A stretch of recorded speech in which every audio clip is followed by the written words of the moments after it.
It's Melissa from Kiwi Banana. I'm going to create a video. I'm going to talk about eating vegan food in Peru.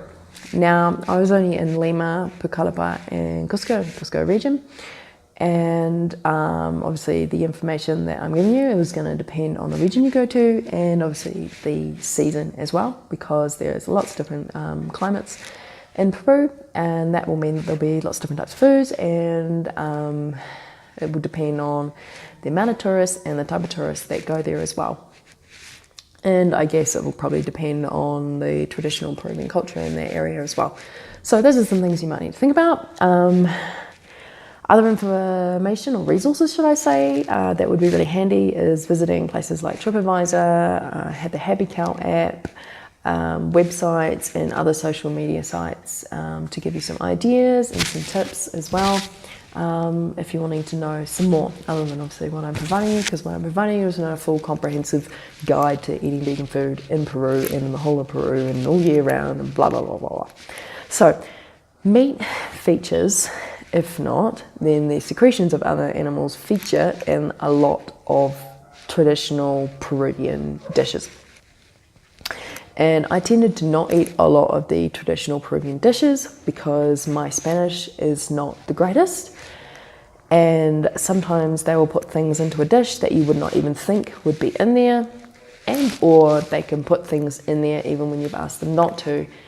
Not because they're trying to piss you off or anything, it's just they're not like, things like vegan food and plant-based eating is kind of, it's to a lot of people that are not exposed to the westernized modern sort of culture, it can be a bit of a new way of thinking. And yes, a lot of Peruvian people that are living with not a lot of resources, not a lot of money, should I say, they do tend to eat a lot of plant-based foods a lot of the time, but they will still eat animals and their secretions and stuff as a treat, and they will usually hunt or fish for that themselves. Anyway, that's a video for another day. So when I was sort of talking about the regions, I was just going to sort of talk about the two regions that I've sort of been in. And one is the Andes, and here you can get a lot of like potatoes and grains and corn and a whole variety of those as well. And then the jungle sort of region where you can get a lot of tropical fruits and vegetables as well. So, depending on maybe what type of food you like, maybe that will depend on where you want to go in Peru, or maybe you just go wherever you want in Peru and you're just going to adapt what you eat to what is available in that area. So there are many Peruvian dishes that can be made vegan. And if you're feeling confident, with Spanish and communicating with them and, really making sure that what they're giving you is actually what you're asking for, then, you should definitely go for it. And I've seen a few websites online where they had a few dishes lined up and said, you could just ask for this and this and this, and ask for them without this and this and this, and it usually will be vegan. So, I would encourage that if you're feeling pretty confident and want to try that sort of thing. So you can make your own vegan food if you've got access to a kitchen and you're wanting to eat more whole foods, because there's a lot of food markets that sell things like fruits, vegetables, grains, legumes, and all that sort of healthier style of foods, less processed foods. You can definitely, you could be in the poorest part of Peru or the richest part of Peru, and you will probably find a food market that would have those things there available for you.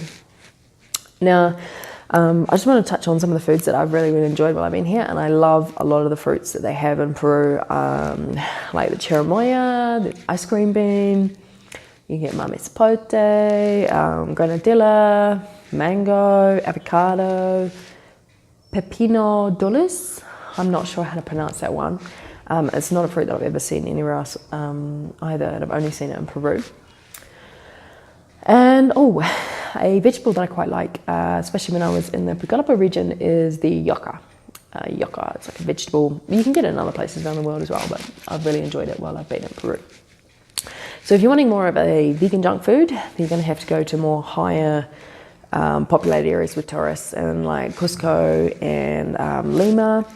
However, I even found some towns outside of Cusco where they had, some vegan junk food, normally at the restaurants.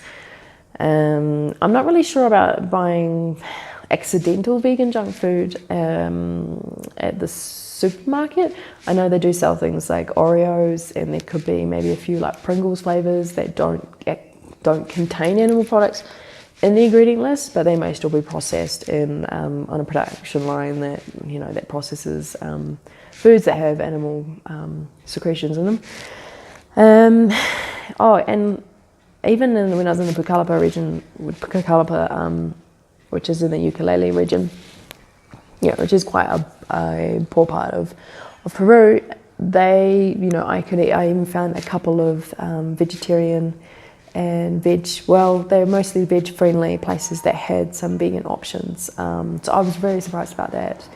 But I guess there must be a couple of gringos, as they call it, that go to there occasionally and have requested it. And one of the places I went to was run by a guy from the UK. So, some people do come to these places and decide that they're going to live here long term and start businesses. And sometimes they bring this sort of our ideas about eating plant-based food with them as well, which is really good.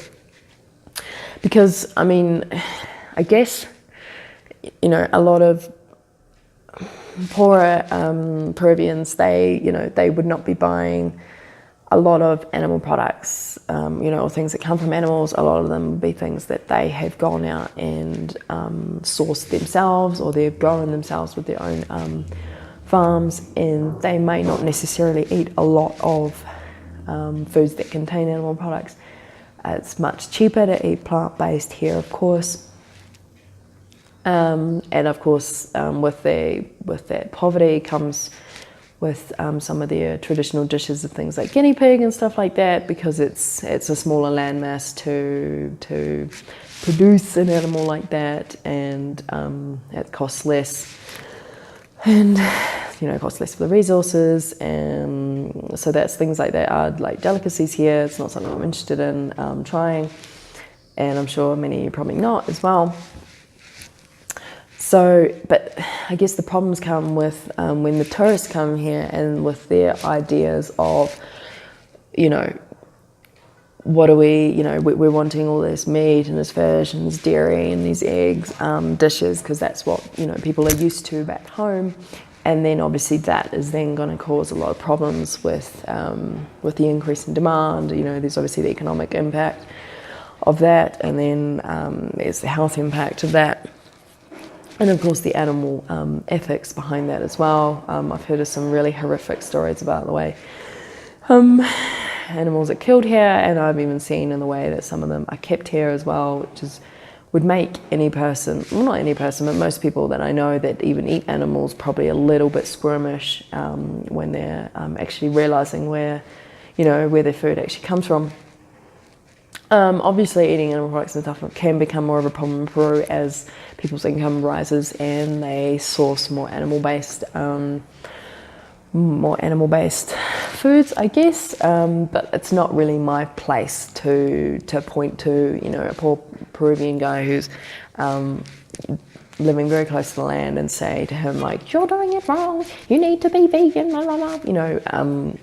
More of my focus is on those that are from westernized countries, those that tend to consume a lot, not just within food, but a lot of resources.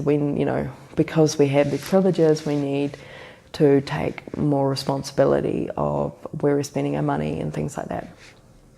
So that is the end of my vegan food Peru video. I've rambled on a little bit and missed some other sort of things, but it all kind of relates, I guess. Let me know if this has been of any use to you, and if you want to share any more information, you're more than welcome to in the comment section down below. I will see you in the next video.